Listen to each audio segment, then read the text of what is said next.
grave në moshën riprodhuese, sepse konkretisht dispozitat e leje, thuhet pushimi i lejonis, po ne si forum kërkojmë u quajt leje, se veç pushimi një nane kur lind nuk është. Përderisa e kemi vetëm një pjesëmarrje prej 24% të grave në tregun e punës, kjo është alarmante kur kemi parasysh se ne jemi 50% gra që i takojmë këtij shteti, 50% burra.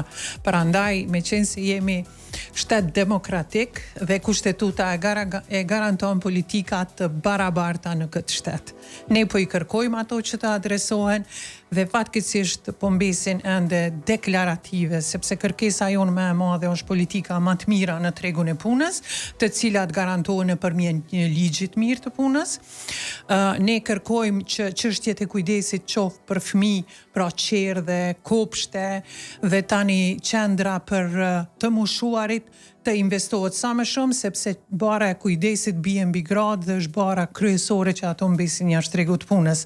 Pra, statistikat thonë që 76% e grave janë jo aktive në tregun e punës. Prandaj kjo duhet të adresohet në këto politika, deri më tani nuk është adresu. Janë marrë disa iniciativa, të themi iniciativa jo të qëndrueshme, masa si superpune, kudione, të cilat janë përcjell edhe me shumë probleme tjera, vonesa në pagesa, çështje tjera që edhe odat ekonomike kanë ngritë shqetësimin e tyre. Mirë, po ne kërkojmë politika afatgjate, sepse vetëm politikat afatgjate mund të adresojnë këto probleme që ato i hasin.